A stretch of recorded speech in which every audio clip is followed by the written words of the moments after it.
Professeur Didier Raoult, depuis votre dernière intervention à ce sujet, où en est-on avec les vaccins? Bien, il se passe ce que l'on voyait assez tôt.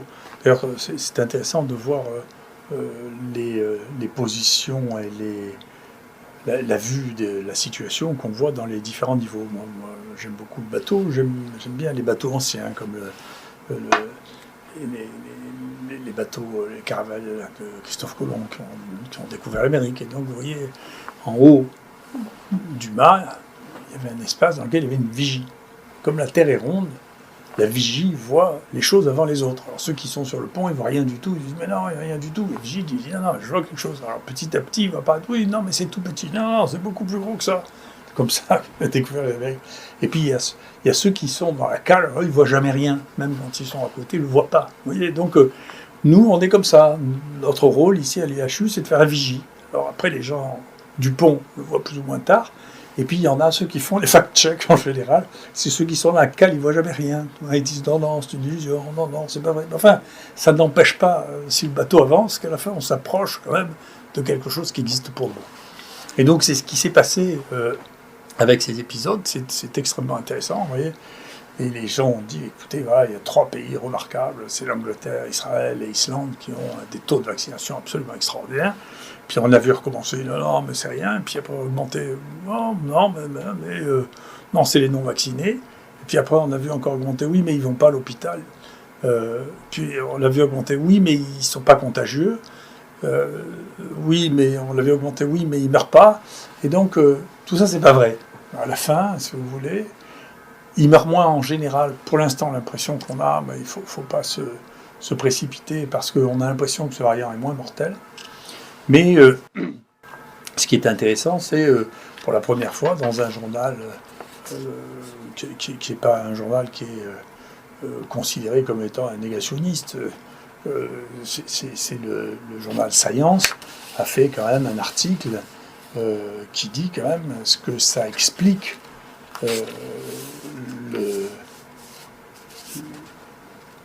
ce qui se passe en Israël avec un taux de vaccination pareil. C'est qu'on ne va pas avoir la défaite de l'agent Delta avec ça, parce que à ce moment-là, et c'est un article du 16 août, encore un peu en retard sur ce qui passe maintenant, à ce moment-là, il y avait déjà 60% des gens qui étaient hospitalisés, qui étaient vaccinés, et 87% qui étaient des sujets de plus de 60 ans, qui avaient été vaccinés en priorité. Et donc, ça doit amener à une réflexion, et on va observer les mêmes choses. Les pays qui avaient une mortalité très faible garderont une mortalité très faible, encore plus avec ce variant-là. Mais alors, qu'est-ce qu'on fait de ça avec la solution? Est-ce qu'il faut faire maintenant une 3e injection à tout le monde? Est-ce que ça a un sens de faire une 3e injection? Alors, une des raisons pour lesquelles ça a un sens de faire une 3e injection, c'est ce qu'on ne savait pas. Donc, moi, je ne dis pas que c'est la faute de qui que ce soit. Quand on prend un pari, si vous voulez, on ne sait jamais ce qui va se passer pour de bon quand on n'a aucun recul. Donc, comme on n'avait aucun recul sur un an sur ces vaccins, on ne pouvait pas connaître leur activité à un an. Donc, en réalité, l'immunité de ces vaccins est très courte. Voilà. Donc, il va probablement falloir revacciner parce qu'à 6 mois, ils ont perdu beaucoup de leur activité. Et comme qui plus est, ils sont moins actifs sur les nouveaux variants, en particulier, là, vous ajoutez l'un à l'autre, à la fin, vous avez une immunité qui est assez faible. Donc, je pense que c'est intéressant de réfléchir à cette situation. Il y a des propositions qui se font de savoir est-ce qu'il faut faire une 3e injection ou pas. Moi, ce que je pense, c'est qu'il faut recommencer à réfléchir. Le premier truc qu'il faut faire pour réfléchir, c'est regarder, vous voyez, ça c'est les données, là aussi c'est que des données que je vous donne, c'est les données de l'INSEE en France sur les premiers mois, les 6 premiers mois en France de la mortalité, de la surmortalité. Vous voyez que par rapport à 2019, vous voyez que de toute manière il n'y avait pas du tout de surmortalité entre 0 et 24 ans, plutôt moins.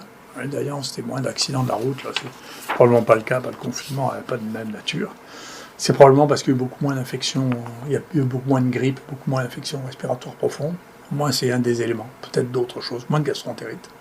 Donc, c'est peut-être un des éléments. Et vous voyez qu'il commence à y avoir une surmortalité à partir de 50 ans, mais qui est mineure, qui pour l'instant, jusqu'à 64 ans, vous voyez que le bilan de la mortalité est plutôt inférieur à celui de 2019 avant le Covid. Hein. Et c'est après que ça repart moins fort que les deux épisodes de 6 mois préalables, mais vous voyez bien que c'est les sujets de plus de 65 ans qui sont vraiment des sujets à risque pour lesquels il faut se focaliser et que pour eux, il est vraisemblable que d'envisager, en particulier dans les EHPAD, en particulier de faire une 3e injection avant d'avoir des vaccins de meilleure qualité. C'est pas des vaccins merveilleux quand même.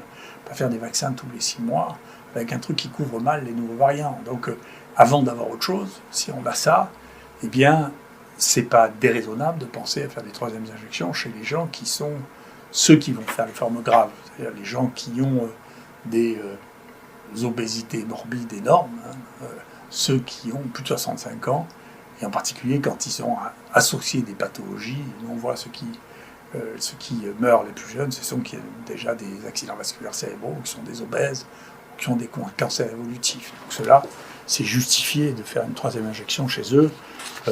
Voilà. Donc je pense que ça, c'est un point qui est très important. Après, pour les injections, vous voyez, moi, bien entendu, je ne remettrai pas en cause la loi qui prévaut. Donc, si la loi qui prévoit de faire vacciner le personnel hospitalier, moi je pense que c'est le personnel de soins qui est prioritaire. Mais si décide de faire vacciner le personnel hospitalier, faire vacciner le personnel hospitalier, je ne sais pas si les techniciens qui travaillent à l'hôpital ont une surexposition aux patients, mais le personnel soignant, bien sûr, là, c'est une stratégie générale mondiale de vacciner en priorité le personnel soignant, c'est-à-dire ceux qui sont en contact avec les malades, ou le personnel administratif en contact avec les malades. Ceux-là, manifestement, ont un surrisque. Les personnels de l'assistance publique qui sont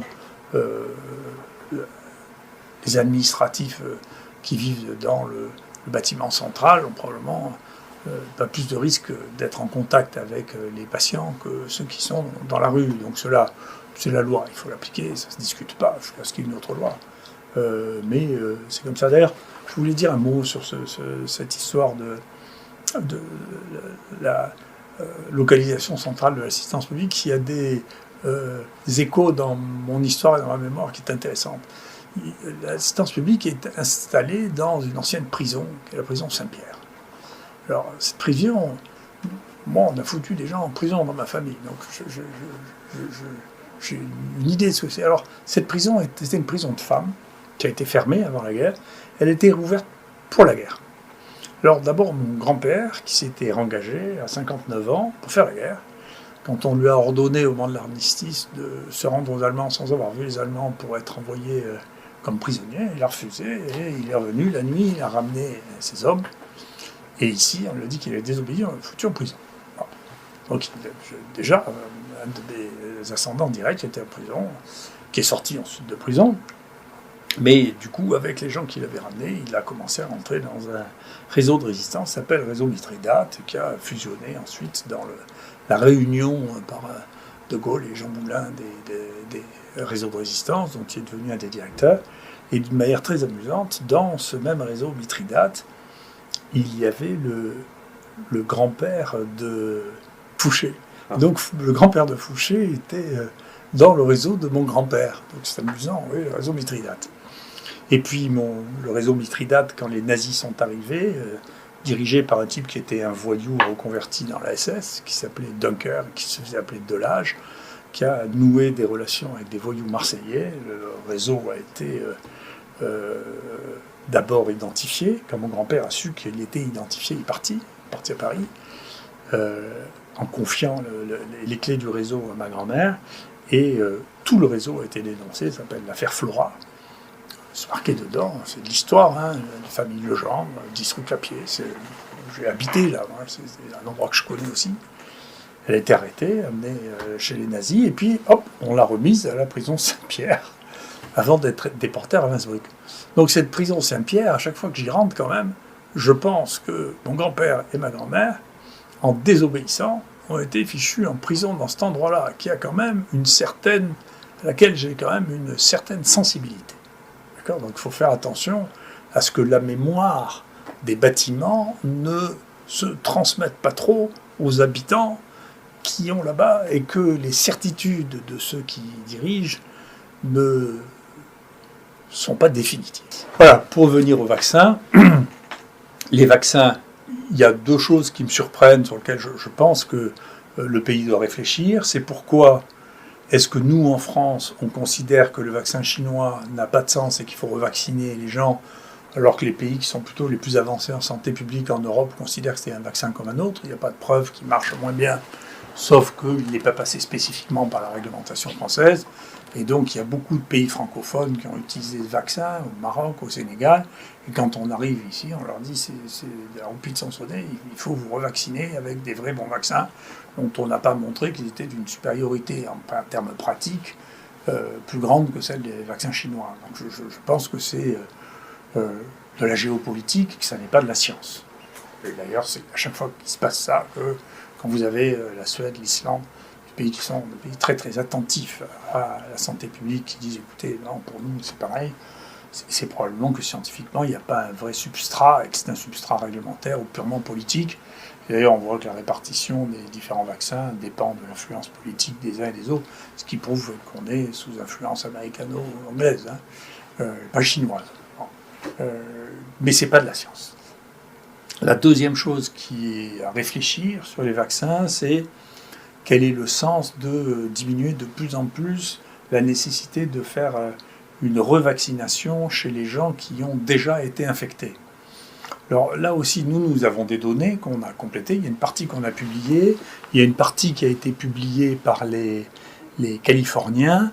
Donc le risque d'être réinfecté, le risque réel, pas le risque virtuel, pas les analyses au laboratoire, qui sont compliquées parce qu'il en est sorti 5 en une semaine sur qui les anticorps neutralisants, qui les cellules T, qui sont contradictoires entre elles. Donc c'est très compliqué. Le réductionnisme au niveau de la cellule a une valeur, c'est intéressant pour éclairer les choses qui se passent, mais ça ne prédit pas vraiment ce qui se passe. Ce qui se passe, c'est ce qui se passe. C'est l'observation de la réalité. Et ça ne pourra pas être remplacé par des tests de cette nature. Donc, moi, je ne sais pas trop pourquoi on revaccine les gens qui ont été infectés, parce que le taux de protection est, dans les données que nous avons, supérieur à 99%, beaucoup plus que les vaccins. Et donc, il y a 0,5% des gens de la cohorte que nous avons testés, c'est la même en Californie, qui font une infection à nouveau avec un autre variant. Donc il y a une protection extrêmement importante chez les gens qui ont été infectés. Alors qu'on dise éventuellement, on ne fait pas un an plus tard qu'on les revaccine, ça peut avoir un sens, c'est compliqué, on n'a pas suffisamment de recul pour le savoir, bien que nous, on a surveillé tous les gens qui ont été infectés depuis février 2020, donc on a beaucoup de recul quand même, plus qu'avec le vaccin. Mais si vous regardez le nombre de gens que nous avons depuis qu'on a ces variants, nous on suit globalement le nombre de gens qui ont déjà été infectés ou qui ont déjà eu le vaccin, il n'y a absolument pas de comparaison entre le nombre de ceux qui ont eu un vaccin et ceux qui ont déjà été infectés. Donc le substrat scientifique de la revaccination devrait être évalué d'une manière plus précise. Par ailleurs, je pense que, aussi bien pour les sujets qui doivent recevoir un 3e booster que pour les sujets qui ont été infectés, il serait raisonnable d'avoir des approches qui soient plus dirigées, c'est ce que je pense, c'est-à-dire de regarder si les gens ont des anticorps. Les anticorps ne préviennent pas entièrement. Les anticorps ne sont pas entièrement prédictifs, mais si vous avez des anticorps avec des choses très simples, que vous pouvez lire en quelques secondes, en piquant au bout du doigt, eh bien, vous avez 10 fois moins de chances d'avoir une PCR positive que si vous n'avez pas d'anticorps, que vous ayez été vacciné, pas vacciné, infecté, pas infecté. Donc, c'est un bon moyen d'évaluation, de savoir si vous avez besoin d'un rappel vaccinal, et je pense que ça pourra être utile pour regarder à l'avenir quels sont les risques d'avoir une nouvelle infection chez les gens qui ont déjà eu une forme d'immunisation. Et en particulier, c'est intéressant parce que chez les sujets âgés, dont on savait bien qu'ils réagissaient moins bien au vaccin, eh bien, il y a des gens qui n'ont pas d'anticorps du tout, malgré un suivi vaccinal particulièrement bien suivi, bien fait. Donc, ça vaut le coup d'avoir, pour les sujets très à risque, une évaluation posteriori très simple. On regarde ça au bout du doigt, et on vous dit vous avez des anticorps, vous n'avez pas d'anticorps. Et c'est semi-quantitatif, c'est-à-dire on voit l'importance, la qualité et l'importance des anticorps simplement par cette méthode qui permet de dire, écoutez, vous n'avez pas du tout d'anticorps, vous devriez faire un booster en attendant que cette épidémie soit passée. Quoi. Donc les points essentiels dont je voulais parler, c'est ça, l'immunité naturelle, c'est très bon. Il faut revenir sur le fait que c'est pas bon. Et c'est comme ça dans, mon Dieu, toutes les maladies infectieuses, pour dire la vérité, des infections naturelles qui sont moins immunisantes que les vaccins, à part celles des infections qui sont basées non pas sur la multiplication des microbes, mais sur la présence d'une toxine. Parce que là, c'est la toxine qui doit être utilisée pour être neutralisée. Dans la plupart, en particulier des maladies virales, c'est rare que vous ayez quelque chose qui soit aussi efficace. Je ne connais pas de vaccins qui étaient, même les vaccins vivants étaient moins atténués, ou les cousins des vaccins étaient moins efficaces que la maladie elle-même.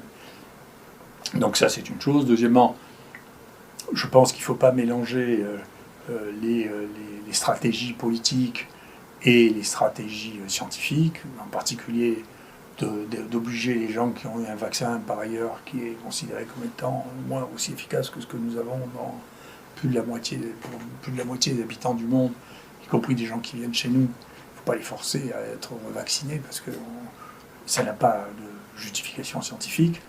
Et puis enfin, les sujets sur lesquels il faut être extrêmement attentif, c'est les sujets qui risquent de mourir de la maladie, sont les mêmes. Il ne faut pas dire que ça a changé, que c'est nouveau, c'est les mêmes.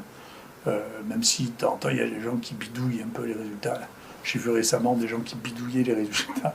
Ils font des moyennes de résultats, comme il y avait quelqu'un de très jeune, ils disaient, regardez, la moyenne des gens qui sont maintenant dans le réel, qui meurent, diminue. Mais en réalité, il y avait quelqu'un qui avait 36 ans, qui avait des facteurs de risque qui sont parfaitement décrits et qui étaient absolument énormes dans cette cohorte.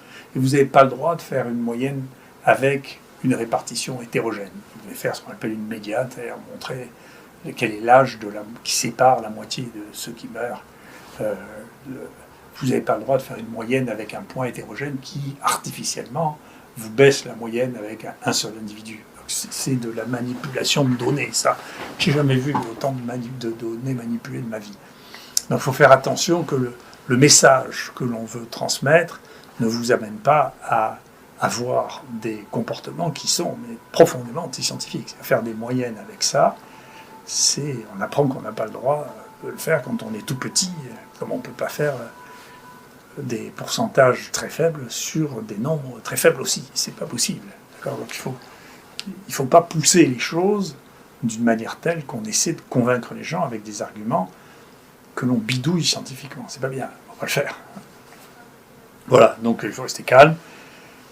Il n'y a pas de baguette magique, je n'ai jamais pensé qu'il y en avait. C'est pas à jeter à la poubelle.